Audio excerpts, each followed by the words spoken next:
Praise the lord. హల్లెలూయా.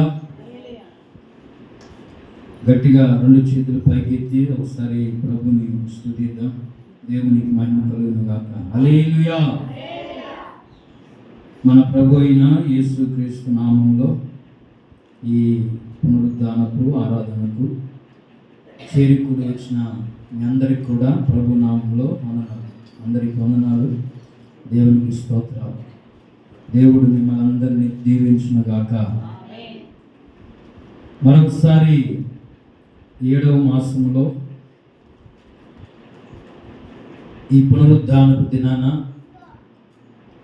ఆయన సన్నిధిలో చేరి ఆరాధించుకోవడానికి ప్రభు మనకి ఇచ్చినటువంటి ఈ శ్రేష్టమైన సమయాన్ని బట్టి మనము దేవునికి కృతజ్ఞతాస్తుతులు చెల్లించవలసిన వారమై ఉన్నాం.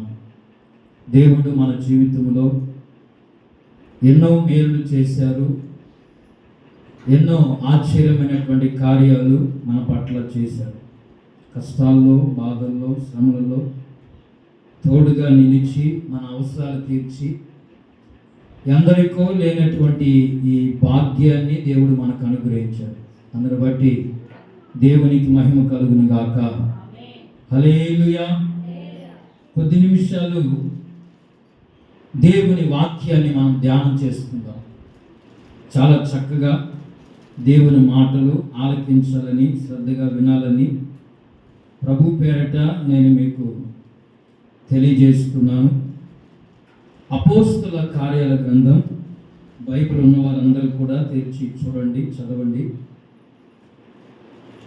అపోస్తల కార్యములు 3వ అధ్యాయం మొదటి నుండి కొన్ని మాటలు మనం చదువుకుందాం. పగలు 3 గంటలకు ప్రార్థన కాలమున పేతురును యోహానును దేవాలయమునకు ఎక్కి వెళ్ళుచుండగా. ఎక్కడికి వెళ్తున్నారంట? దేవాలయమునకు, అంటే దేవుని మందిరానికి. పగలు ఇంచుమించు 3 గంటల సమయం. 3 గంటల సమయం అంటే పగలు ఏ టైం అది? మధ్యాహ్నము 3 గంటలు. ఈ 3 గంటల సమయం అనేది చాలా ప్రాముఖ్యమైనటువంటి సమయం. అది వినాలి, జాగ్రత్తగా శ్రద్ధగా వినాలి. ఈ 3 గంటల సమయంలో ప్రార్థనకి వెళ్తున్నారు. ఎక్కడికి అంటే దేవుని మందిరంలోనికి, దేవుని సన్నిధిలోనికి. దేవుని మందిరంలో అనేకమైన ఆశీర్వాదాలు ఉన్నాయి. దేవుని మందిరములో అనేకమైనటువంటి మేలులు ఉన్నాయి. ఆయన సన్నిధిలో సమృద్ధి ఉంది. ఆయన సన్నిధిలో ఆశీర్వాదాలు ఉన్నాయి.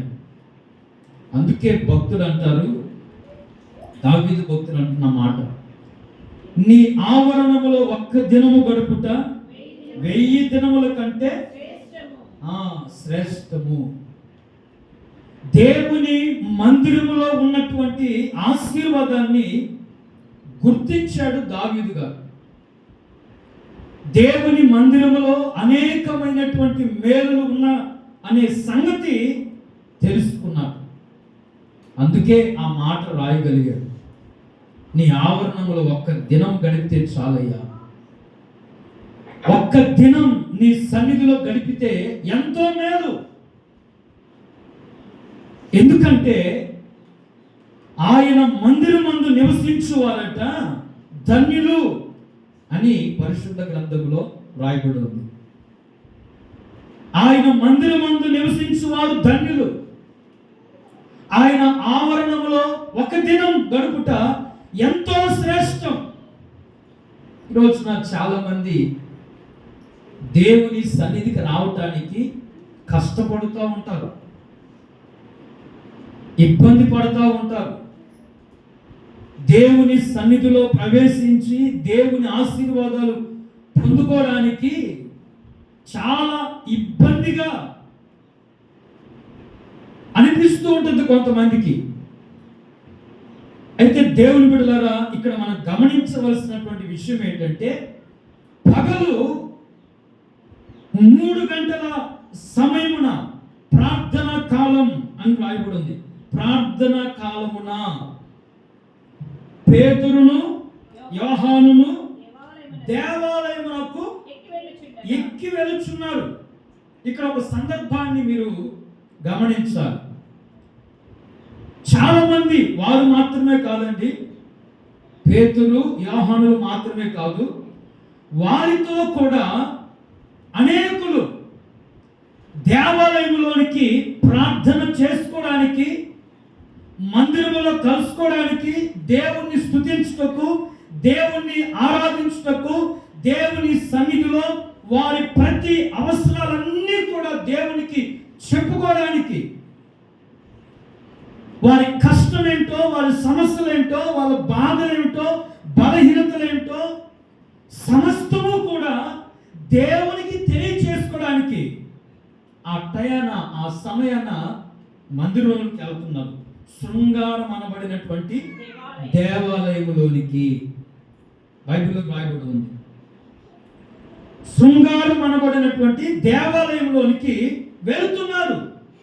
అయితే 2వ వచనంలో రాయబడిన మాట ఏంటంటే, పుట్టినది మొదలుకొని కుంటివాడనైనా ఒక మనుష్యుడు మోసుకొని పోవచ్చుండెను. దేవాలయంలోనికి వెళ్ళే వారిని భిక్షమడు అడుగుటకు కొందరు ప్రతి దినము అట. ఆ మాట మీరు నోట్ చేసుకోండి, అండర్లైన్ చేసుకోండి. ప్రతి దినం, అప్పుడప్పుడు కాదు కలుసుకునేది, అప్పుడప్పుడు కలుసుకోవట్లా, అప్పుడప్పుడు దేవుని మందిరానికి వెళ్ళట్లా, అవసరం వచ్చినప్పుడు దేవుని సన్నిధికి వెళ్ళట్లా, కష్టం వచ్చినప్పుడు కాదు, ఇబ్బందులు వచ్చినప్పుడు కాదు, సంవత్సరానికి ఒకసారి కాదు. అర్థమవుతుందండి? ఏదో వెళ్ళాలే అనుకుంటూ కాదు, ప్రతి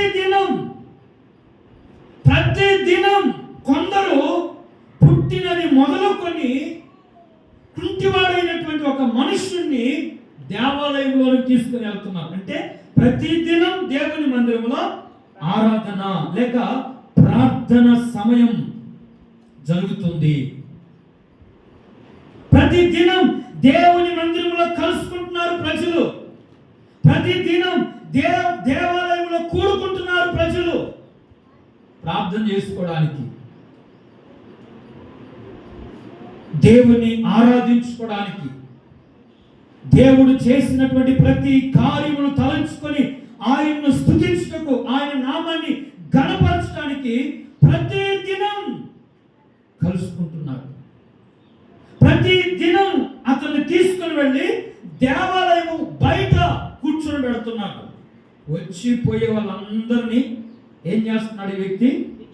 ఈ కుంటివాడు భిక్షం అడుక్కుంటా ఉన్నాడట. అయ్యా బాబు, నేను కుంటున్నాయ్యా, నేను నడవలేను,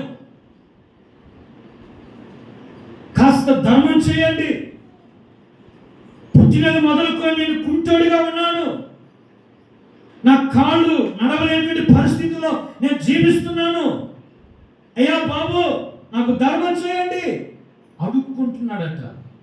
ఎవరిని? దేవాలయంలోనికి వచ్చేవారు అడుక్కుంటూ ఉన్నారు.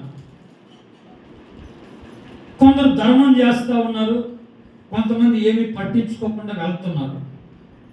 ధర్మం చేసేవాళ్ళు ధర్మం చేస్తూ ఉన్నారు, కొంతమంది ఏం పట్టించుకోకుండా వ్యక్తిని చూసి చూన్నట్టుగా లోపలికి వెళ్ళిపోతున్నారు.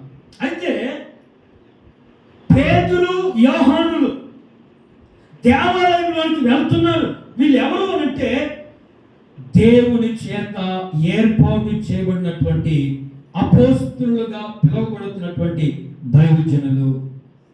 హల్లెలూయా, హల్లెలూయా. అపోస్తలులు వెళ్తున్నారు దేవుని మందిరంలోనికి. ఆ వ్యక్తి చూశాడండి. ఆ కుంటివాడు దైవ సేవకుని చూశాడు. చూసి వీరి దగ్గర ఏమైనా దొరుకుతుందేమో, ఎందుకంటే తెల్లటి బట్టలు వస్త్రాలు వేసుకొని, బాబు వీళ్ళు చూస్తే దొరబాబు లాగున్నారు, ఆసాము లాగున్నారు, ఉన్నోళ్ళు లాగున్నారు, బాగా వెండి బంగారం ఏమైనా దొరుకుతుందేమో అని చెప్పి ఆశించి, వినాలి జాగ్రత్తగా, దైవజనులు దేవాలయంలోకి వెళ్తుంటే ఈ కుంటివాడు వాళ్ళ దగ్గర ఏమైనా దొరుకుతుందేమోనని ఆశించి అడుగుతున్నాడట. అయ్యా ధర్మం చేయండి అయ్యా బాబు అని చెప్పి దైవజనులు అడుగుతున్నాడు. అడిగినప్పుడు దైవజనులు అన్న మాట ఏంటంటే, అక్కడ రాయబడి ఉంది, చదవండి ఆ మాట. 3వ వచనంలో, పేతురు యోహాను దేవాలయంలో ప్రవేశింపబోనప్పుడు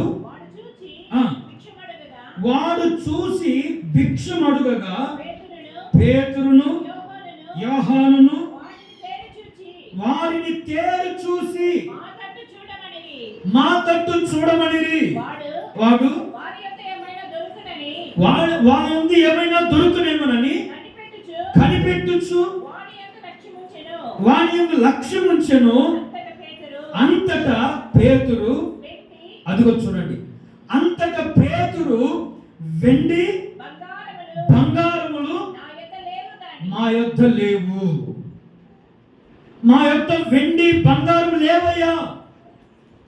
నేను అంటాను, అడుక్కునే వాడికి ఎవరైనా వెండి బంగారం ధర్మం చేస్తారండి? అడుక్కునే వాడికి చెప్పండి, అడుక్కునే వాళ్ళకి ఎవరైనా వెండి బంగారం ధర్మం చేస్తారా? ఏం ధర్మం చేస్తారు? డబ్బులు ఇస్తారు, చిల్లర ఇస్తారు. ట్రైన్లో మీరు గమనించారో లేదో, ట్రైన్లో పోయేటప్పుడు, ప్రయాణం చేసేటప్పుడు అడుక్కుండలు వస్తూ ఉంటారు. కొంతమంది కళ్ళు లేని వారు, గుడ్డివాళ్ళు, కొంతమంది కుంటివాళ్ళు పాటలు పాడుకుంటా, దేవుని పాటలు పాడుకుంటా వస్తారు. పాటలు పాడుకుంటా, అయ్యా అయ్యా ధర్మం చేయండి బాబు అని అంటే, చిల్లర మరీ ఎతికి చూసి, చిల్లర 2 రూపాయలు 5 రూపాయలు, అర్థమవుతుందండి, వెతికి అదే పనిగా తీసి ఇస్తూ ఉంటారు. ఇలాగే ఒక సందర్భంలో నేను ట్రైన్లో ప్రయాణం వెళ్తుంటే, నా ఎదుర ఒక ఫ్యామిలీ నా ఎదురు కూర్చొని ఉన్నారు. ఆమె పర్సు నిండా చిల్లర పెట్టుకొని ఉంది.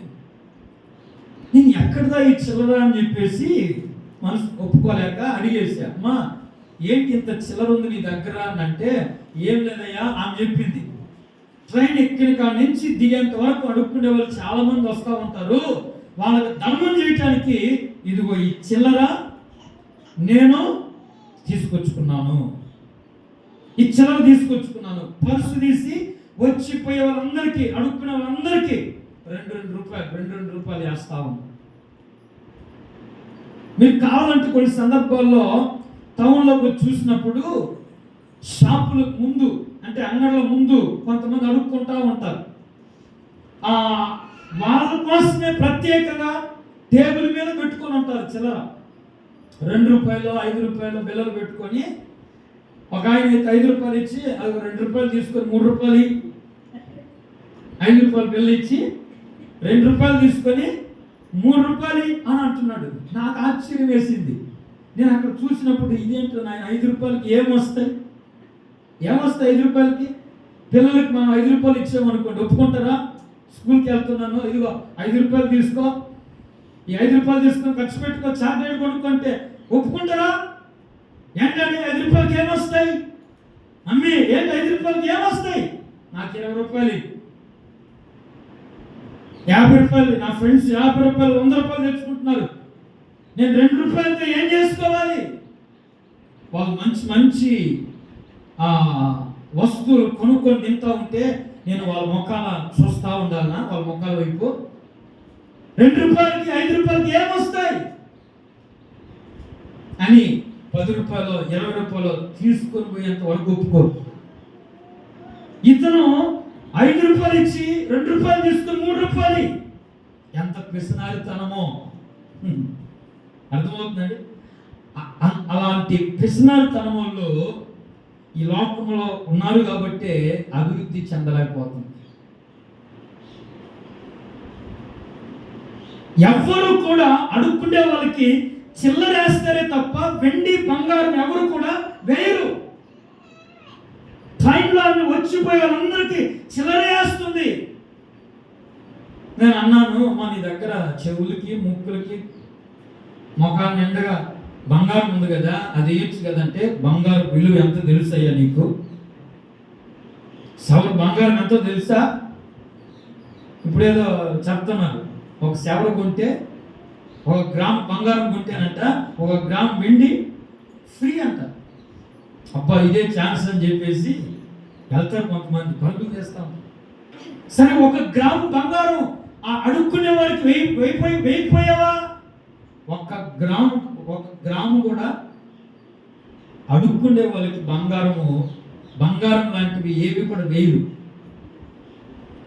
ఎందుకంటే వాళ్ళు అడుక్కుండే వాళ్ళయ్యా, చిల్లర సరిపోద్దులే అని చెప్పి చిల్లరేస్తూ ఉంటారు. కానీ ఈ వ్యక్తి, ఇక్కడ ఉన్నటువంటి ఈ కుంటి భిక్షగాడు ఆ దైవజనులు చూసి ఏమంటున్నాడంటే, ఏమైనా వెండి బంగారం దొరుకుతేమో ఇస్తారేమో. అప్పట్లో కొంతమంది మన పితరుల కాలంలో అప్పట్లో వెండి బంగారం వేసేవాళ్ళట. నాణ్యాలు వేసేవాళ్ళు. వాళ్ళకి అడుక్కునే వాళ్ళకి హృదయపూర్వకంగా వాళ్ళు సమృద్ధిగా ఉండాలని, వాళ్ళు కడుపు నిండా తినాలని సమృద్ధిగా ఇచ్చేవాళ్ళు. ఇప్పుడే పిసినారితనం అయిపోయింది అందరిలో. ఈ వ్యక్తి ఆశపడుతున్నాడు, ఏమైనా దొరుకుతుందేమో వెండి బంగారం అని. అయితే ఆ దైవజనుడు అంటున్నాడు, పేతురు గారు అంటున్న మాట ఏంటంటే, ఇదిగో మా దగ్గర వెండి బంగారం లేదు కానీ నాకు కలిగిందే నీకు ఇస్తున్నాను. హల్లెలూయా, శబ్దం గట్టిగా హల్లెలూయా. నాకు కలిగిందే నీకు ఇస్తున్నా. ఏముందా దగ్గర? వెండి బంగారం ఉందా? లేకపోతే ఏదైనా ధనం ఉందా? ఏమైనా వస్తువులు ఉన్నాయా? కొంతమంది వస్తువులు ఇస్తారండి, వాళ్ళ దగ్గర ఏం లేకపోతే, చిల్లర ధనం లేకపోతే, ఏదైనా ఉంటే వాళ్ళ దగ్గర పలహారం తినే వస్తువులు ఏమైనా ఉంటే ఇస్తారు. యాపిల్స్ లేకపోతే తినే స్వీట్లు ఉంటాయి కదండి, అవి వాళ్ళ దగ్గర ఏముంటే అవి ఇచ్చేస్తారు. ఒకసారి నేను కూడా బస్ స్టాండ్లో ఒక ఆయన వచ్చి అడుగుకుంటా, అయ్యా ఏమన్నా ఉంటే అయ్యా అని అంటే, నా దగ్గర డబ్బులు లేవు ఇవ్వడానికి లేదు. తినే వస్తువులు ఉన్నాయి, అరటి పండ్లు యాపిల్స్ అవి తీసుకెళ్తా ఉన్నా. వెంటనే కవర్లో నుంచి ఒక 2 అరటి పండ్లు తీసి, అయ్యా తినిపోయా అని చెప్పి ఇచ్చేసారు. ఆయన మంచిదయ్యా, చాలా థ్యాంక్స్ అయ్యా అని చెప్పేసి దండం పెట్టి అవి తీసుకుని వెళ్ళిపోతారు. అంటే నా దగ్గర వెండి బంగారము ఏమీ లేదు, నాకు కలిగిందే నీకు ఇస్తున్నా. ఏమి ఇస్తున్నాడు అని అంటే, అతనికి కలిగింది ఏముంది ఆయన దగ్గర అంటే దేవుని శక్తి. హల్లెలూయా, శబ్దం గట్టిగా హల్లెలూయా. దేవుని శక్తిని నేను పొందుకున్నాను, దేవుని శక్తిని నేను సంపాదించుకున్నాను, దేవుని శక్తి నాలో ఉంది. ఇదిగో దేవుని శక్తి ఆయన నాకు అనుగ్రహించినాడు కనుక ఆయన శక్తిని నేను నీకు ఇస్తున్నాను, ఆయన శక్తిని నీకు అనుగ్రహిస్తున్నాను అని చెప్పి, అదిగో నజరేయుడైన యేసు నామమున లేచి నడువు అని వెంటనే దిక్కున వ్యక్తి లేచి నడవసాగాడట. చప్పల కూడా దేవుని అమ్మాయి పరుద్దాం, గట్టి కొట్టాలి. హల్లెలూయా, హల్లెలూయా. నజరేయుడైన యేసు నామమున లేచి నడువు అనంటే దిక్కున లేచి నడవసాగాడు.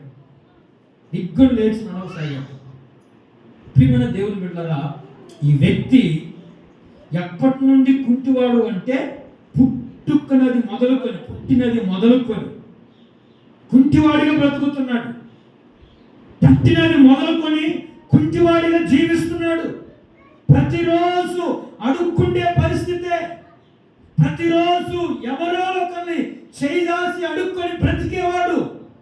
ప్రతిరోజు తన పరిస్థితి ఓ దౌర్భాగ్యకరమైన పరిస్థితిగా తను బ్రతుకుతున్నాడు. అయ్యో, నా బ్రతికి ఇంతేనా? ఇక నా జీవితం ఇంతేనా? ఎందుకు నా పరిస్థితి ఇలా అయిపోయింది? నేను కుంటివాడిగా మార్చబడ్డాను. పుట్టినది మొదలుకొని అందరూ నడుస్తున్నారు, అందరూ పని చేసుకుంటున్నారు, అందరూ సంపాదించుకుంటున్నారు, అందరూ హాయిగా బ్రతుకుతున్నారు. నేను ఎందుకు బ్రతకలేకపోతున్నాను? నేను ఎందుకు అందరిలాగా జీవించలేకపోతున్నాను? నేను ఎందుకు అందరిలాగా సంతోషంగా తిరగలేకపోతున్నాను? ప్రియమైన దేవుని బిడ్డలారా, కొందరు పరిస్థితిని చూస్తే కుంటి వాళ్ళైనా, గుడ్డోళ్ళైనా, మాటలు రాని వాళ్ళైనా అర్థమవుతుందండి. ఎదుటి వారిని చూస్తే అన్ని అవయవాలు అంటే కాళ్ళు, చేతులు, కళ్ళు అన్ని పనిచేసేవాడిని ఈ వ్యక్తి ఒకసారి చూస్తే హృదయంలో ఒక బాధ, ఒక వేదన. వాళ్ళు చూడు ఎలా ఉన్నారో, వాళ్ళు చూడు ఎలా ఉన్నారో, నేను చూడు ఎలా ఉన్నాను. ఎందుకు నా పరిస్థితి ఎలా అయిపోయింది? నా జీవితం ఇంతేనా? ఎందుకు దేవుడు నన్ను ఇలా పుట్టించాడు? ఎందుకు దేవుడు నన్ను ఇలా కలుగు చేశాడు? అసలు ఏంటి నా పరిస్థితి? ఇంతేనా? నిజమే, పుట్టినది మొదలుకొని కొందరు సహాయం చేస్తేనే, కొందరి మీద ఆధారపడినటువంటి వ్యక్తి ఈ కుంటివాడు. కొందరు సహాయం చేస్తేనే అతను బ్రతుకుతాడు. ఇతరులపై ఆధారపడినటువంటి వ్యక్తి, అయ్యా అయ్యా బాబు అయ్యా అయ్యా ఇదిగో నన్ను అక్కడ దాకా తీసుకెళ్ళండి అయ్యా, మందిరం దాకా తీసుకెళ్ళి అక్కడ కాసేపు కూర్చోబెట్టండి అయ్యా, టైం అయిందయ్యా, అయ్యా 3 గంటలు టైం అయిందయ్యా, నన్ను తీసుకెళ్ళి అక్కడ కూర్చోబెట్టండి అయ్యా. జనాలు వస్తారు, అడుక్కుంటే 4 రూపాయలు వస్తాయి, నా కడుపు నిండుతుంది, కడుపు నిండా ఆహారం తినగలుగుతాను, అయ్యా బాబు అయ్యా అంటే ఎవరో ఒకళ్ళు ప్రతిరోజు అతనికి సహాయం చేస్తున్నారు. కానీ ఇక్కడ ఆశ్చర్యమైనటువంటి సంగతి ఏంటంటే, ఆ రోజున దేవుడు ఆ వ్యక్తి జీవితంలో గొప్ప అద్భుతమైన కార్యం చేశాడు. హల్లెలూయా, హల్లెలూయా. వెండి బంగారం లేదు, మాకు కలిగింది నీకు ఇస్తున్నాము, నజరేయుడైన యేసు నామమున లేచి నడువు అని వెంటనే లేచి నడిచాడు. ప్రియమైన దేవుని బిడ్డలారా, నడుస్తూ అక్కడ రాయబడి ఉంది 8వ వచనంలో, వాడు దిక్కున లేచి నిలిచి నడిచెను, నడుచుచు గంతులు వేయుచు దేవుణ్ణి స్తుతించుచు వారితో కూడా దేవాలయములోనికి వెళ్ళెను. హల్లెలూయా. ఎక్కడికి వెళ్ళాడంట? వారితో కూడా. ఎవరితో? దైవ సేవకులతో. వారితో కూడా దేవాలయంలోనికి దేవుణ్ణి స్తుతించుచు వెళ్తున్నాడు. ఈ రోజున చాలా మంది కాళ్ళు చేతులుండి కడుపు నిండా తింటూ చేతి నిండా సంపాదించుకుంటూ అన్ని ఉన్నా కూడా దేవుని మందిరానికి రాలేకపోతున్నారు, దేవుని స్తుతించలేకపోతున్నారు, దేవుని సన్నిధిలో ఆయన్ను ఆరాధించలేకపోతున్నారు. కొంతమంది కష్టంగా వస్తారు, కొంతమంది పాస్టర్ గారు అడుగుతాడేమో, అర్థమవుతుందండి, పాస్టర్ గారు రాకపోతే ఏమని అంటాడేమో, ఎన్నిసార్లు పిలవాలనో కొంతమందిని, ఎన్నిసార్లు పోయి అయ్యా అమ్మా అర్థమవుతుందండి. ఆ మధ్య ఒక పెళ్ళికి వెళ్ళాను నేను. పెళ్ళికి వెళ్తే వాళ్ళ చిన్న రాలేదంట. తాళి కట్టుకో బాబు అంటే వాళ్ళ నాన్న అరే ఉండరా ఉండరా నాయన అంటున్నాడు. వాళ్ళ నాన్న ఏంటి డాడీ, ఏంటి నాన్న కట్టమంట వద్దంట. మీ చిన్నాన్ని రానిరా. ఎవరినంట? మీ చిన్నాన్ని రానిరా. రాత్రి నుంచి పిలుస్తా ఉన్నాడంట. అరే తమ్ముడు, నా కొడుకు పెళ్ళిరా రారా అంటే వాళ్ళ చిన్నాన్ని రాలేదు. ఎందుకు రాలేదు? ఉదయం వెళ్ళి మళ్ళా పిలిచాడు. అరే రాత్రి రాలేదురా నువ్వు, ఇప్పుడన్నా రారా నాయన, అమ్మాయిలు కూడా వచ్చారు, నలుగురు పెట్టాలా, లేకపోతే ఇంకోటి చేయాలా, కొన్ని కార్యక్రమాలు ఉన్నాయి, మా కొడుకుని పెళ్లి కుమారుడుగా చేయాలా, రారా బాబు అని చెప్పి తమ్ముని ఎంత బతికినాను. నేను రాను పో బిగుసుకున్నాడు. అంతా అయిపోయింది. ఇంకా పెళ్లి కుమార్తె రెడీ అయిపోయి వచ్చేసారు. మండపంలోకి వచ్చేసి స్టేజ్ మీదకి ఎక్కారు, అంత జరుగుతూ ఉన్నాయి, పాటలు పాడారు, ప్రార్థన చేశారు, వాక్యం చెప్పారు, అంతా అయిపోయి ఇక వివాహం జరుగుతుంది. అమ్మాయి అబ్బాయి నిద్ర అయ్యా నిద్రకి ఇష్టమేనయ్యా, ఓకే పెళ్లి చేసుకుంటావా, చేసుకున్నా, ఈ కట్టు తాళి అంటుంటే వాళ్ళ నాన్న అంటున్నాడు, ఆపురా బాబు మీ చిన్న ఇంకా రాలేదు. ఎందుకు రాలేదు పిలుపు అని అంటే అందరికి చెప్పాడంట, ఆయనకి కాస్త ఆలస్యంగా చెప్పాడంట. అందుకని అందరికంటే ముందు నాకు చెప్పకుండా, అర్థమవుతుందండి, అందరికంటే ముందు నాకు చెప్పకుండా లేటుగా నిదానంగా చెప్పావు. అందుకు నేను రానుకో. నేను అంటాను, ఎవరు వచ్చినా రాకపోయినా పెళ్ళి అవుతుందండి? ఎంతసేపు అని చూస్తారు? పక్కన వాళ్ళు చూస్తే రాకపోతే కట్టేసాయి అని అంటారు. పెళ్లి కుమారుడు కూడా ఎంతసేపు పట్టుకుంటాడండి? తాగుబోతు మంగళసూత్రం ఎంతసేపు పట్టుకుంటాడు? వచ్చిన రాకపోయినా తర్వాత నేను పోతాను అని చెప్పేసి కట్టేసి అంత అయిపోయిన తర్వాత అప్పుడు తీసుకొని పోతుంది. ఏం చిన్న రాలేదు అని అంటే, ఏం బాబాయ్ రాలేదు అని అంటే, రేపు మీ నాయన నాకు ఆలస్యంగా చెప్పారు. ఇంట్లో ఎవరిది పెళ్ళి? ఎవరిదండి? సొంత బంధువులదే. ఈ రోజున తోబుట్టువులు, బంధువులు, రక్త సంబంధులు సొంత కార్యాలకు కార్యక్రమాలకు నిర్లక్ష్యం చేస్తూ ఉంటారు. ఎవరితోనే అనుకున్నట్టుగా బంధువులు. ప్రియమైన దేవుని బిడ్డలారా, ఇక్కడ మనం గమనించవలసినటువంటి విషయం ఏంటంటే, దేవుని మందిరానికి పిలవడానికి ఇదేం పేరంటం కాదు, పెళ్లి కాదు. దేవుని మందిరానికి వస్తే నీవు దీవించబడతావు. హల్లెలూయా. దేవుని మందిరానికి వస్తే నువ్వు ఆశీర్వదించబడతావు. దేవుని సన్నిధిలో నువ్వు అడుగు పెడితే ఆయన సన్నిధిలో ఉండే దీవెనను పొందుకుంటావు. ఎవరో పిలవని అవసరం లేదు. నీకై నువ్వు వెళితే వాక్యంలో రాయబడి ఉంది, దేవుని యొద్దకు రండి అప్పుడు ఆయన, యాకోబు భక్తుడు రాస్తాడు, దేవుని యొద్దకు రండి అప్పుడు ఆయన నీ యొద్దకు వస్తాడు.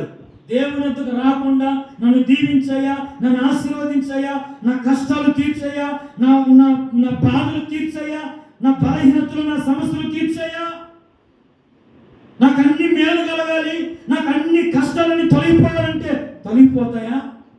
మందిరానికి రాకుండా గమనించాలి, గుర్తించాలి, తెలుసుకోవాలి. దేవుని సన్నిధిలో అనేకమైన ఆశీర్వాదాలు ఉన్నాయి. దేవుని సన్నిధిలో అనేకమైన దీవెనలు ఉన్నాయి. ఆయన యొద్దకు వచ్చి వారిని ఎంత మాత్రం ఆయన తోసివేసే దేవుడు కాదు. దేవునికి స్తోత్రం. హల్లెలూయా, హల్లెలూయా. ప్రియమైన దేవుని బిడ్డలారా, ఈ కుంటివాడు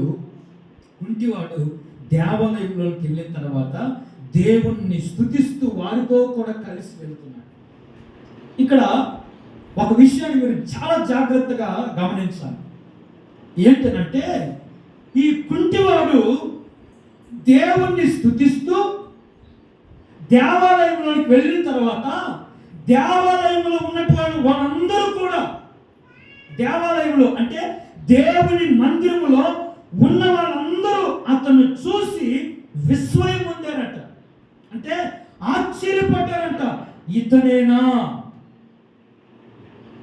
ఇతడు కుంటివాడు కదా, బయట కూర్చొని అడుక్కునేవాడు కదా, ఇతడు ఎలా లోపలికి రాగలిగాడు, ఇతడు ఎలా నడవగలిగాడు, ఇతడు ఎలా స్వస్థత పొందుకోగలిగాడు, ఇతనికి ఎలా స్వస్థత కలిగింది, అందరితో కూడా కలిసి దేవుని మందిరంలోనికి రావడానికి ఎలా సాధ్యం కలిగింది? ప్రతిరోజు బయట కదా కూర్చున్నాడు, ప్రతిరోజు అడుక్కుంటున్నాడు కదా, ప్రతిరోజు ఎవరో ఒకరి సహాయము చేస్తేనే తప్ప ఈ మందిరము బయటకు వచ్చి అడుక్కునేవాడు కాదు. మందిరం బయట వచ్చి కూర్చొని అడుక్కునేవాడు కాదు. ఎవరో ఒక సహాయం అవసరం ఆ వ్యక్తికి. మరి ఈ రోజున ఇతనే లోపలికి రావడానికి కారణం ఏంటి? ఎలా స్వస్థత పొందుకున్నాడు, ఎలా దేవుని శక్తిని పొందుకున్నాడు, ఎలా ఇతడు అద్భుతంగా నడవగలుగుతున్నాడు, కారణం ఏంటి అని చూసిన వాళ్ళందరూ కూడా ఆశ్చర్యపడుతున్నారట. దేవునికి స్తోత్రం. హల్లెలూయా. చూసిన వాళ్ళందరూ ఆశ్చర్యపడుతున్నారు, ఇతనేనా? మీరు చూడండి, కొంతమంది ఎవరైనా మందిరానికి వచ్చారనుకోండి, విచిత్రంగా చూస్తారు, ఎంతో విచిత్రంగా చూస్తారండి. ఎవరైనా పాట పాడిన అబ్బో విచిత్రంగా చూస్తారు, ప్రార్థన చేసినా విచిత్రంగా చూస్తారు, వాక్యం చదివినా ఇంకేమైనా ఏదైనా చేసినా విచిత్రంగా చూస్తూ ఉంటారు. వీళ్ళేనా? అవును, మారారు. ఒకప్పుడు పరిస్థితి వేరు, ప్రభువుని తెలుసుకోలేదు, దేవుని గుర్తిరిగాడు, పశ్చాత్తాప పొందాడు, మారు మనసు పొందాడు, మందిరానికి వచ్చాడు. తప్పేంటి? ఇంతకుముందు పాటలు పాడడం తెలియదు, ఇప్పుడు నేర్చుకుంటున్నాడు, పాట పాడుతున్నాడు. తప్పేంటి? అర్థమవుతుందండి నేను చెప్పే మాటలు? ప్రార్థన చేస్తున్నాడు, తప్పేంటి?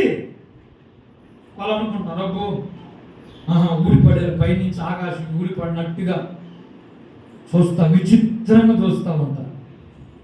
విచిత్రంగా వీళ్ళు కూడా విచిత్రంగా చూస్తున్నారంట. నేను ఎందుకు పాడలేకపోతున్నాను, నేను ఎందుకు చేయలేకపోతున్నాను, నేను ఎందుకు ప్రార్థన చేయలేకపోతున్నాను?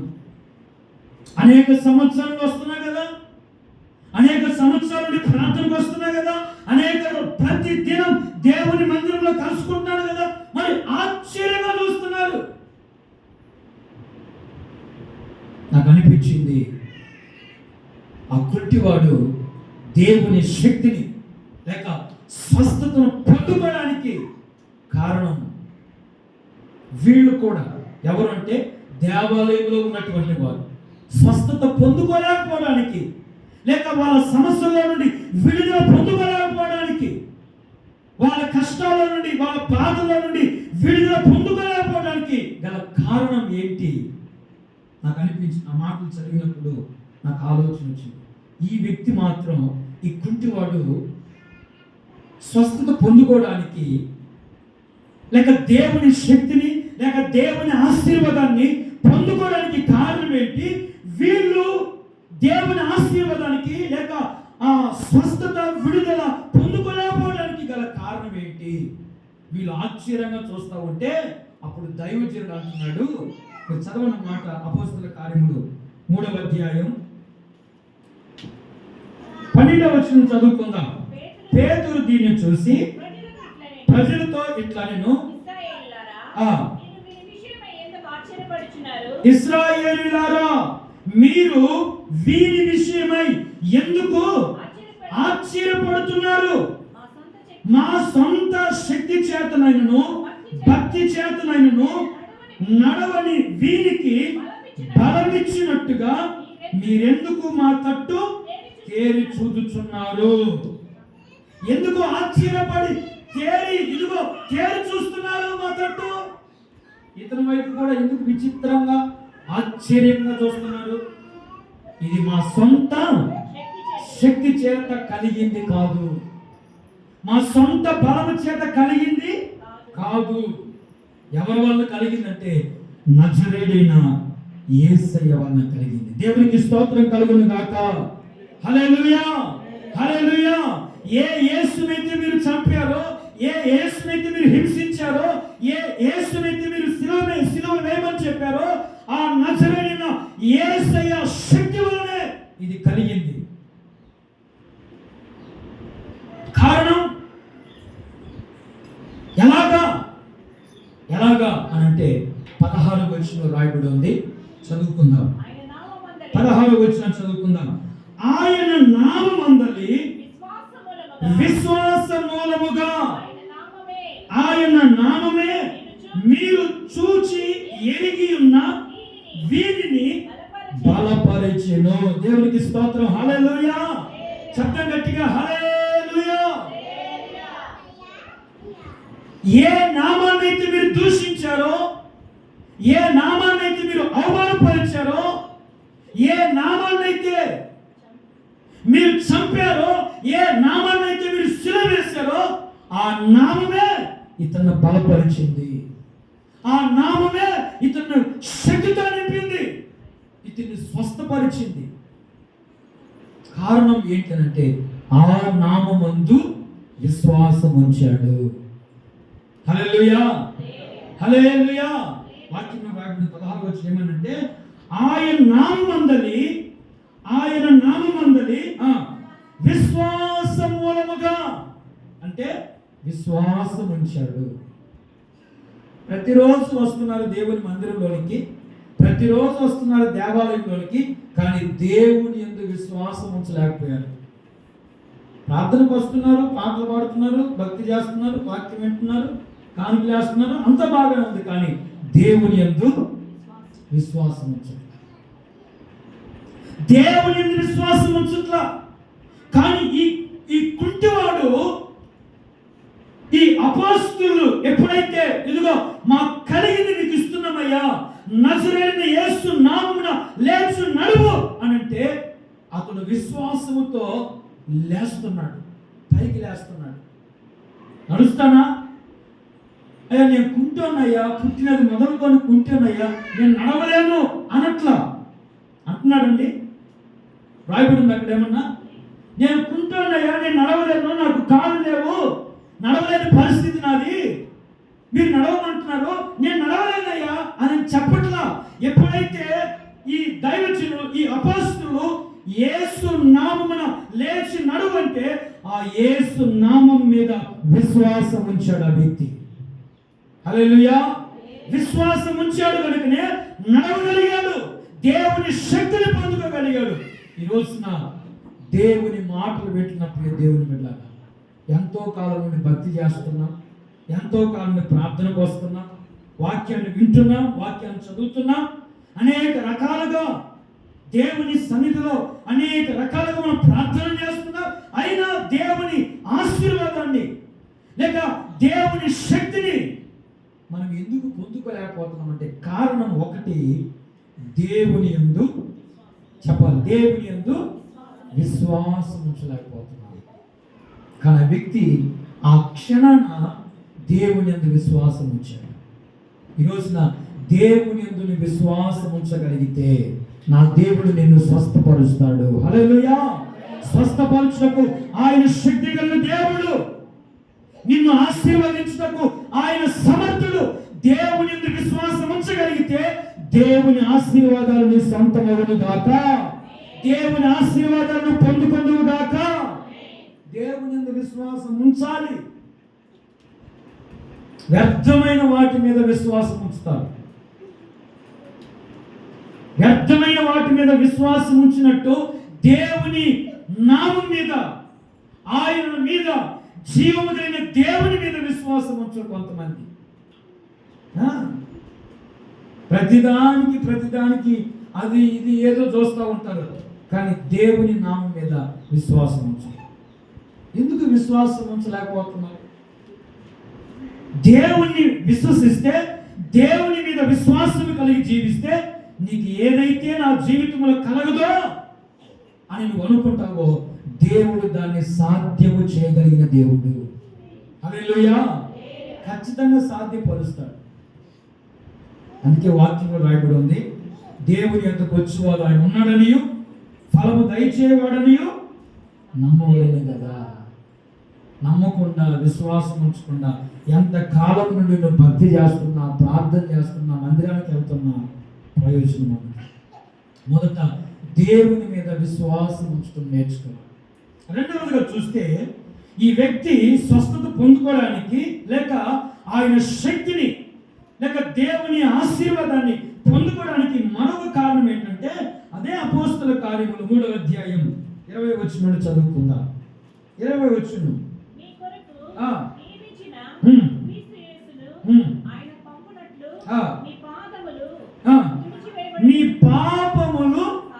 మీ పాపములు తుడిచివేయబడు నిమిత్తమును మారు మనస్సు నొంది తిరుగుడి.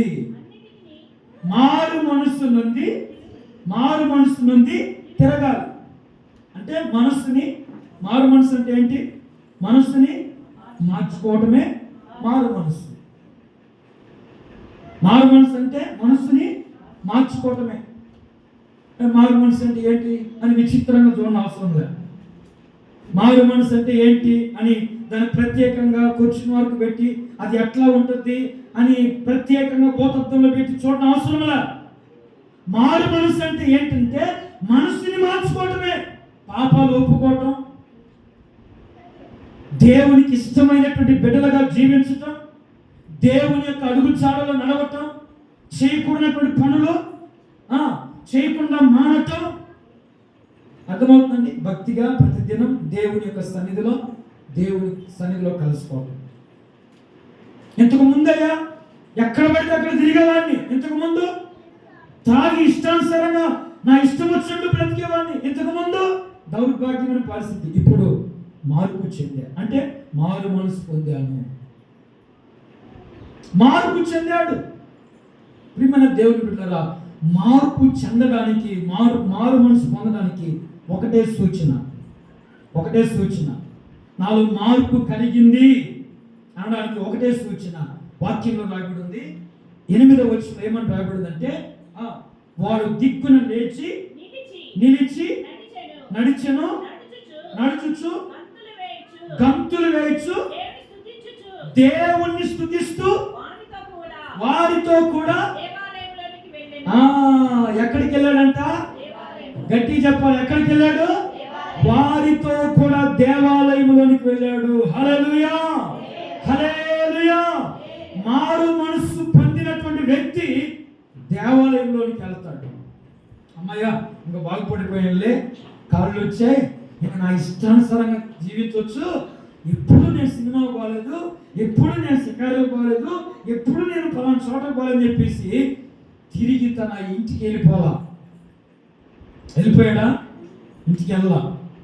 మారు మనసు పొందిన తర్వాత, అతడు మార్పు చెందిన తర్వాత, అతడు బాగుపడిన తర్వాత దేవుని మందిరంలోకి వెళ్తున్నాడు. ప్రత్యేకమైన జీవితం, దేవునితో జీవించాలని, దేవునితో ఉండాలని. ఎందుకంటే దేవుడు నాకు మేలు చేశాడు, దేవుడు నా పట్ల ఇంత గొప్ప కార్యం చేశాడు, ఎవరు చేయలేనిది, ఎవరు ఇదిగో నా జీవితంలో కలుగు చేయలేనిది నా దేవుడు నా పట్ల చేశాడు కనుక ఆయనకు నేను రుణపడి ఉంటాను, ఆయనకు రుణపడి నేను జీవిస్తాను, నా జీవితాంతం ఆయనకు సాక్షిగా బ్రతుకుతానని చెప్పి దేవుణ్ణి స్తుతిస్తూ ఆయన సన్నిధిలోకి వెళ్ళాడు, గంతులు వేస్తూ వెళ్ళాడు. మార్పు చెందిన, మారు మనసు పొందిన ఆ వ్యక్తిని చూసి వీళ్ళు ఆశ్చర్యపడుతున్నారు. అంటే దీని అర్థం ఏంటంటే, లోకంలో ఒక సామెత ఉందండి, గుమ్మడికాయ దొంగలు ఎవరంటే భుజాలు తోడుకుంటున్నారంట. గుమ్మడికాయ దొంగలు ఎవరంటే భుజాలు. అంటే ఇంతకాలం నుండి నేను భక్తి చేస్తున్నా, ఇంతకాలం నుండి నేను ప్రార్థనకి వెళ్తున్నా, ఇంతకాలం నుండి నేను దేవుని మందిరానికి వెళ్తున్నా, దేవుని వాక్యాన్ని వింటున్నా, బాప్తిసం తీసుకున్నాను, ఇన్ని సంవత్సరాలు అయింది, బైబిల్లో ఉన్న వాక్యాలు నాకు తెలిసిందేమీ లేదు, అన్నీ తెలుసు. మరి అన్నీ తెలిసే ఉన్నాయి, కానీ ఎందుకు దేవుని ఆశీర్వాదాలను పొందుకోలేకపోతున్నావు? ఎందుకు మార్పు చెందలేకపోతున్నావు? ఎందుకు మారు మనసు పొందలేకపోతున్నావు? వీళ్ళ పరిస్థితి ఎలా ఉందనంటే, ఎవరి పరిస్థితి? అతను చూసి ఆశ్చర్యపడినటువంటి వారట. వాళ్ళు ఎవరు అనంటే ధర్మశాస్త్రోపదేశకులు, శాస్త్రులు, పరిసయ్యులు, సద్దుకయ్యులు, వీళ్ళందరట చూసి ఆశ్చర్యపడుతున్నారు. వీళ్ళ పరిస్థితి ఎలా ఉంది అని చూస్తే మత్తయి సువార్త చదవండి మాట, 23వ అధ్యాయం 23వ వచనం చదువుకుందాం. మత్తయి సువార్త 23వ అధ్యాయం 23వ వచనం మనం చదువుకుందాం. అయ్యో వేషధారులైన శాస్త్రులారా, పరిసయ్యులారా, మీరు పుదీనాలోను, సోపులోను, జీలకర్రలోను 10వ వంతు చెల్లించి ధర్మశాస్త్రములలో ప్రధానమైన విషయములను అనగా న్యాయమును, కనికరమును, విశ్వాసమును విడిచిపెడుతుంది. వాటిని మానక వీటిని చేయవలసి ఉండెను. ఇంకా మీరు తర్వాత ఇంటికెళ్ళిన తర్వాత చూసుకోండి, చదువుకోండి. 25వ వచనం, 26వ వచనం, 27 ఆ కింద వచనాలన్నీ చూస్తే ఏమని రాబడిందంటే, అయ్యో వేషధారులైన వేషధారులు అంటే, వేషధారులు అంటే ఎవరండి? కాసేపు వేషం వేస్తారు, ఒక గంట. మీరు కావాలని చూడండి, కొంతమంది వేషం వేసుకొని వస్తారు, తలకి ఏదో పెట్టుకొని, ముఖానికి ఏదో తగిలించుకొని, మొత్తం మేకప్ వేసుకొని, ఏదో పట్టుకొని ఇంటి ముందుకు వచ్చి అడుక్కునేదానికి వేషం వేసుకొని వస్తూ ఉంటారు. పొద్దున్నే ఉదయాన్నే బయట కూర్చొని, ఊరు బయట శుభ్రంగా అద్దం ముందు కూర్చొని వేషం వేసుకొని తయారు చేసుకొని, అర్థమవుతుందండి, వచ్చి అడుక్కొని అంతా బాగా మంచి సంచి నిండగా సమకూడిన తర్వాత అప్పుడు పక్కకి వెళ్ళి ఆ వేషమంతా తీసి పక్కన పెట్టేస్తారు. వేషమంతా తీసి పక్కన, తలకి తగిలించుకున్నది, ముఖాన్ని తగిలించుకున్నది, చేతులు తగిలించుకున్నాయి, కాళ్ళు తగిలించుకున్నాయి, శరీరాన్ని తగిలించుకున్నాయి, అన్నీ తీసి పక్కన పెట్టేసి నిజమైన క్యారెక్టర్లోకి వచ్చేస్తారు. అంటే వాళ్ళు ఎవరు? వేషధారు. 1 గంట సేపు, ఒక 2 గంటల సేపు, లేకపోతే మహా అంటే ఒక 3 గంటల సేపు. అర్థమవుతుందండి? వేషాలు. మన ఆత్మీయ జీవితంలో కూడా వేషధారణ దేవునికి ఇష్టమైంది కాదు. పైకి భక్తిగా నటించడం కాదు, పైన భక్తి చేయటం కాదు. యేసుక్రీస్తు ప్రభువు చెప్తారు, ఇదిగో ఈ ప్రజలు నన్ను పెదవులతో నన్ను స్తుతిస్తున్నారు, పెదవులతో నన్ను కనపరుస్తున్నారు, కానీ వారి హృదయములు నాకు దూరంగా ఉన్నాయంట. దూరంగా ఉన్నాయి అంటే ఎందుకు దూరంగా ఉన్నాయంటే, మారు మనసు చెప్పాలి, మారు మనసు లేదు, మార్పు లేని జీవితం, మారు మనసు లేని జీవితం. అంటే దాని అర్థం ఏంటంటే వేషధారణ. వేషధారణ నలుగురికి చూడాలని, ఎవరికో కనిపించాలని, అందరూ వెళ్తున్నారు ప్రార్థనకి, మేము కూడా వెళ్ళాలని వెళ్తున్నా తప్ప విశ్వాసంతో వెళ్ళట్లా. మార్పు చెంది మారు మనసు పొంది దేవుని ఎత్తుకు రావట్లా. అందుకే భక్తులైన యోహాను గారు అంటారు, బాప్తిస్మం ఇచ్చే యోహాను గారు, సర్ప సంతానమా రాబో ఉగ్రతకు విడవటానికి మీకు బుద్ధి చెప్పిన వాడు ఎవడు? మారు మనసుకు తగిన ఫలం మీరు ఫలించండి, లేకపోతే ఇప్పుడే చెట్ల వేరున గొడ్డలి ఉంచబడింది. పనికిరాని చెట్టును ఏం చేస్తారంట ఆయన? నరికి వేసి అగ్నిలో పడవేస్తారు. తీగ ద్రాక్షవల్లిలో నిలిచి ఉంటేనే బహుగా ఫలిస్తుంది, నాకు వేరుగా ఉండి మీరేమీ చేయలేరు. ప్రియమైన దేవుని బిడ్డలారా, ఈ వ్యక్తి మారు మనసు పొంది వారితో కూడా కలిసి దేవాలయంలోకి వెళ్ళి దేవుని స్తుతిస్తున్నాడు. హల్లెలూయా, హల్లెలూయా. వాక్యాన్ని వింటున్న మన జీవితంలో కూడా ఒక ప్రశ్న, మనల్ని మనం పరీక్షించుకోవాలి. ఎంతకాలం నుండి భక్తి చేస్తున్నా, ఎంతకాలం నుండి ప్రార్థనకు వస్తున్నా, ఎంతో కాలం నుండి దేవుని వాక్యాన్ని వింటున్నా, దేవుని వాక్యాన్ని చదువుతున్నా, మారు మనసు పొందితేనే దేవుని సన్నిధిలో ఉండే ఆశీర్వాదాన్ని పొందుకోగలుగుతావు. ప్రియమైన సహోదరుడా, సహోదరి, ఎంతకాలం నుండి మార్పు చెందకుండా, మారు మనసు పొందకుండా భక్తి చేస్తావు? ఇకనైనా మారు మనసు పొందు. వీళ్ళు మారు మనసు పొందకపోగా ఎదుటి వారిని ఏం చేస్తున్నారు? ఏలెత్తి చూపిస్తున్నారట. అయ్యా అదిగో నీ కంట్లో నలుసుందయ్యా, చూసుకోయ్యా, నీ కంట్లో ఏముందట? నలుసుందయ్యా, అదిగో నలుసుని చూస్తా ఉన్నారు. వీళ్ళ కంట్లో దూలాన్ని పెట్టుకొని, ఏం పెట్టుకున్నారు? దూలాన్ని పెట్టుకొని ఎదుటి వారిని వేషధారులనా, అయ్యో వేషధారులైన శాస్త్రులారా, పరిచయులారా, వేషధారులను మాని మార్పు చెందు, మారు మనసు పొందు. దేవునికి స్తోత్రం కలుగును గాక. హల్లెలూయా. మార్పు చెందితే, మారు మనసు పొందితే తప్పక దేవుడు ఆశీర్వదిస్తాడు. హల్లెలూయా.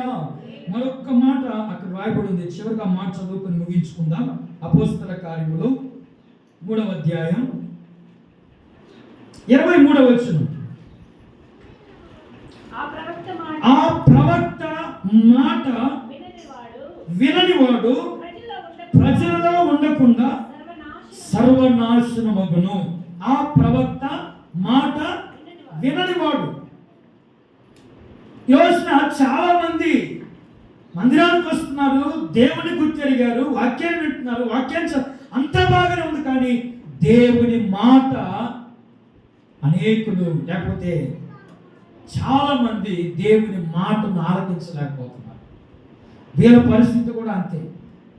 శాస్త్రులు, పరిచయులు దేవుని మందిరంలో, శృంగారం అనబడినటువంటి దేవాలయంలో ఆ కుంటివాడిని చూసిన ప్రతి ఒక్కరు ఆశ్చర్యపడుతున్న కారణం ఏంటంటే, అతను పొందుకున్న దీవెన, అతను పొందుకున్న స్వస్థత, అతను పొందుకున్న దేవుని శక్తి మేమెందుకు పొందుకోలేకపోతున్నామంటే, ఆ వ్యక్తి దైవజనుల మాట విన్నాడు, వీరు వినాల. అనేక దినాల నుండి వస్తా పోతున్నారు కానీ దేవుని మాటను నిర్లక్ష్య పెడుతున్నారు, దేవుని మాటను వినలేకపోతున్నారు, వినట్లేదు, పెడచని కట్టేస్తున్నారు. నాకు కాదులే. కొంతమంది ఎలా ఉంటుందంటే వాళ్ళ మనస్తత్వం, ఇది నాకు కాదులే పెడచని కట్టడం. దేవుని మాట అంటే లెక్కలేదు, దేవుని మాట నిర్లక్ష్య పెడుతున్నారు. దేవుని మాటను శ్రద్ధగా వింటే నువ్వు దీవించబడతావు. హల్లెలూయా. ద్వితీయోపదేశకాండం 28వ అధ్యాయం 1వ వచనం రాయబడింది, నీ దేవుడైన యెహోవా మాటను నీవు శ్రద్ధగా విని ఎడల పట్టణములోను పొలములోను నీ గర్భఫలము, నీ పశువులు, నీ దుక్కిటెద్దులు, నీ మందలు, నీకు కలిగిన సమస్తం దీవించబడుతుంది. దేవునికి స్తోత్రం కలుగును గాక. ఎవరు మాట వింటున్నారు? మనుషుల మాట వింటున్నారు. దైవజనుల మాట విన్నాడు ఈ కుంటివాడు. దైవజనుల మాట విన్నాడు కనుకనే దేవుని శక్తిని, లేక దేవుని ఆశీర్వాదాన్ని, దేవుని దీవెనను పొందుకోగలిగాడు. ఆ ప్రవక్త మాట విననివాడు. వీరు వినట్లా, అందుకే దేవుని ఆశీర్వాదం పొందుకోలేకపోతుంది. ఈరోజు నా దేవుని బిడ్డలారా, ఒకసారి మనల్ని మనం పరిశీలన చేసుకుంటాం. అనేక సంవత్సరాల నుండి, అనేక దినాల నుండి దేవుని మందిరానికి వస్తున్నాం, పోతున్నాం, దేవుని ఆశీర్వాదాలు మరి ఎందుకు పొందుకోలేకపోతున్నాము? ఒక్కసారి మనల్ని మనం పరిశీలన చేసుకుంటూ ప్రార్థన చేసుకుందాం. దయచేసి అందరూ తలలు ఉంచండి, కళ్ళు మూయండి, ప్రార్థన చేసుకుందాం. అందరూ కళ్ళు మూసినట్లయితే ప్రార్థన చేసుకుందాం. పరిశుద్ధుడైన మా తండ్రి, ప్రేమ నమ్మకం కలిగిన మా దేవ, జీవాధిపతిగా యేసయ్య, మీ పరిశుద్ధమైన ఘనమైన జీవం గల నామాన్ని బట్టి మీకు వందనాలు, స్తుతులు, స్తోత్రాలు చెల్లిస్తున్నాం. ఈ పునరుద్ధానపు వేళలో మీ సన్నిధిలో మేమంతా కలుసుకొని మిమ్మల్ని స్తుతించి, గణపరిచి, ఆరాధించుకునే గొప్ప భాగ్యాన్ని ప్రభువా మా జీవితాలకు మీరు అనుగ్రహించినందుకై మిమ్మల్ని స్తుతిస్తున్నాం. ఎందరికో లేని గొప్ప భాగ్యాన్ని మాకు అనుగ్రహించారయ్యా. అందుని బట్టి నీకు స్తోత్రాలు తండ్రి. ఈ దినాన మీ సన్నిధికి మమ్మల్ని అందరినీ సమకూర్చి శ్రేష్టమైనటువంటి సంగతులను మాకు తెలియజేసినందుకు స్తోత్రాలు అయ్యా. పగలు 3 గంటల వేళ నైనా మందిరానికి వెళుతున్న సమయంలో పుట్టినది మొదలుకొని కుంటివాడైనటువంటి భిక్షగాన్ని మా ముందు ఉంచారు. ఆ వ్యక్తి ఎలాగా స్వస్థత పొందుకున్నాడో, ఎలాగా మీ ఆశీర్వాదాన్ని, మీ దీవెనను పొందుకున్నాడో ఈ రోజున మాకు వివరించినందుకు నీకు స్తోత్రాలు తండ్రి. అనేకులు మీ సన్నిధికి వస్తూ పోతున్నారు, కానీ మీ దీవెనను పొందుకోలేకపోయారు. కారణం ఏంటో చక్కగా వివరించినందుకు నీకు స్తోత్రాలు నాయనా. మీ యందు విశ్వాసం ఉంచాడు కనుకనే పుట్టినది మొదలుకొని కుంటివాడుగా భిక్షమడుకుంటూ బతుకుతున్నటువంటి వ్యక్తి స్వస్థత పొందుకోగలిగాడు. అవునయ్యా, ఈ రోజున మీ యందు విశ్వాసం ఉంచలేక మీ దీవెనలకు, ఆశీర్వాదాలకు దూరమైపోతున్నాం. అనేక సంవత్సరాల నుండి, అనేక దినాల నుండి మీ సన్నిధికి వస్తున్నాం, మీ మాటలు వింటున్నాం, వాక్యాన్ని చదువుతున్నాం, అయినా కూడా ప్రభువా మీ యందు విశ్వాసం ఉంచలేకయే ఈ రోజున మీ దీవెన పొందుకోలేకపోతున్నామయ్యా. ఈ రోజున మీ వాక్యాన్ని విని ఉండగా మీ యందు విశ్వాసము కలిగి మేము జీవించుటకు సహాయం చేయండి. మాలో ఉన్న ప్రతి అవిశ్వాసాన్ని తొలగించమని ప్రార్థన చేస్తున్నాను. అవిశ్వాసముతో ఏ ఒక్కరునైనా ఉండకుండా విశ్వాసము కలిగి జీవించుటకు, విశ్వాసము కలిగి బ్రతుకుటకు ప్రతి ఒక్కరిని నాయన విశ్వాసముతో నింపుదురు గాక. ప్రతి ఒక్కరిని విశ్వాసముతో బలపరచుదురు గాక. మీ యందు విశ్వాసము కలిగి ప్రతి ఒక్కరు జీవించుదురు గాక. అట్టి నాయన బలమైన విశ్వాసముతో నీ బిడ్డలను మీరు నింపమని ప్రార్థన చేస్తున్నారు. అలాగే తండ్రి, స్వస్థత పొందుకున్న ఆ కుంటివాడు మీ సన్నిధికి సంతోషంగా మార్పు చెంది మారు మనసు పొంది మిమ్మల్ని స్తుతించుతూ మీ సన్నిధిలోనికి వెళ్ళారయ్యా. అవును తండ్రి, అయ్యా మార్పు చెందాడు కనుకనే, మారు మనసు పొందాడు కనుకనే మీ సన్నిధిలోకి వెళ్ళి నిన్ను స్తుతించగలిగి. ఈ రోజున నాయన మార్పు లేక, మారు మనసు లేక మీ సన్నిధిలో నాయన మేము జీవించలేకపోతున్నాం తండ్రి. కఠినమైనటువంటి మనస్తత్వాన్ని తొలగించి మార్పు చెంది మారు మనసు పొంది మీ దీవెనలు పొందుకోవడానికి సహాయం చేయండి. అంతేకాకుండా సేవకులు ఎప్పుడైతే అయ్యా ఇదిగో చెప్పిన మాట విన్నాడో వెంటనే మీ శక్తిని, మీ ఆశీర్వాదాన్ని ఆ వ్యక్తి పొందుకున్నాడు. ఈ రోజున మేము కూడా నాయన మీ మాట విని మీకు లోబడి మీ మాటకు గౌరవించి నాయన మీ మాటను శ్రద్ధగా ఆలకించి మీ దీవెన పొందుకోవడానికి సహాయం చేయండి ప్రభు. కూడి వచ్చి బిడ్డలందరినీ కూడా జ్ఞాపకం చేసుకోండి. విన్న ప్రతి మాట పెడచెవిని పెట్టకుండా తండ్రి, ప్రతి ఒక్కరూ మీ మాటల హృదయంలో అంగీకరించి మీ మాటల హృదయంలో చేర్చుకొని మీ మాటల ప్రకారముగా జీవించుటకు సహాయం చేయమని ఇంతవరకు నాయన ఈ ఆరాధనంతట్లో మీరు తోడయండి ఆశీర్వాదకరంగా జరిగించినందుకై స్తోత్రాలు చెల్లిస్తూ కూడి వచ్చిన బిడ్డలందరినీ దీవించండి. ఎవరైతే బలహీనంగా ఉన్నారో, కష్టాలతో, ఇబ్బందులతో, సమస్యలతో ఉన్నారో వారందరినీ మీరు జ్ఞాపకం చేసుకొని ప్రతి విధమైన సమస్యలన్నింటిలో నుండి మీ నామముల విడుదల కలుగు చేయమని ఆజ్ఞాపిస్తున్నాను. ప్రతి ఒక్కరిని మీరు ఆశీర్వదించండి అయ్యా. వెతబడిన ప్రతి మాటలు ప్రతి ఒక్కరు విని ఉండగా నాయన మీరు ప్రతి బిడ్డను దీవించి ఆశీర్వదించమని ఇంతవరకు ఈ ఆరాధనంతట్లో తోడై ఉండి దీవెనకరంగా జరిగించినందుకై స్తోత్రాలు చెల్లిస్తూ మరొక్కసారి నాయన చేరి కూడి వచ్చిన బిడ్డలందరినీ కూడా మీ మాటలు విన్న ప్రతి బిడ్డను ఆశీర్వదించి దీవించమని ఘనత, మహిమ, ప్రభావాలు మీరు మాత్రమే పొందుకోమని నజరేయుడైన యేసుక్రీస్తు నామమున ప్రార్థించి అడిగి వేడుకుంటున్నాము తండ్రి. ఆమేన్. మన తండ్రి అయిన దేవుని ప్రేమయు ప్రభువైన యేసుక్రీస్తు యొక్క కృప, పరిశుద్ధాత్ముని యొక్క సన్నిధి సహవాసం ఇప్పుడు ఎల్లప్పుడూ మనకును సకల కోటి పరిశుద్ధులకును వాక్యం విన్న ప్రతి బిడ్డకును సదాకాలం ఆయన కృప తోడు ఇండును గాక. ఆమేన్. ఆమేన్.